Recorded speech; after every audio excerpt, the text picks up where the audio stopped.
It's because the president practices what I call Koboko economists. The people around President Muhammad Buhari who claims to be economists are home economists. These are people who study home economics in primary and secondary school, parading as world economists. They don't know anything, because if they know the right thing, they would not have advised this government that is already weakened by corruption and incompetence to go and borrow 200 billion naira of future generation money to commit in repairing NTA. How much did it cost to set up big TV station, including CNN? So to me, the only way out of this is for the president to show mercy, because the only thing we would have achieved was that if the parliament was competent enough.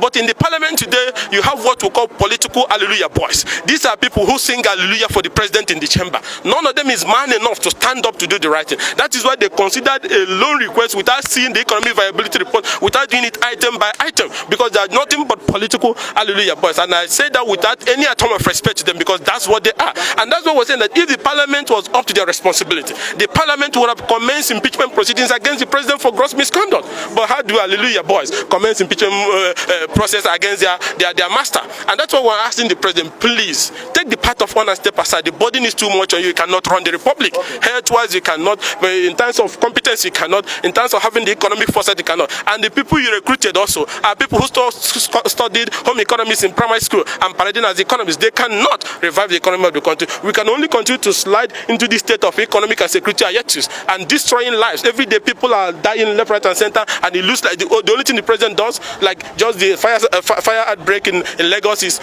he commiserates with the people, he sympathizes with them, the government frowns at this, government with this. That is the only thing. They have it in the computer stored. Once anything happens in the country, he copies it and pastes. So we are begging him to stop these things he's doing, show mercy. At least if there's any honor left in him, let him take the path of honor and then go, so that we'll remember him for being man enough and honest enough to go when the burden was too much. You mustn't just remain in office just because you want to run to be a president. I tell you, I'm not boasting. I can do a better work than President Muhammad Buhari. So what is giving Nigerian people is below the belt. And I think this leadership incompetence and all this has to end by the president taking the path of honor and resigning, or the parliament, if they can come out from being political hallelujah boys, should impeach him.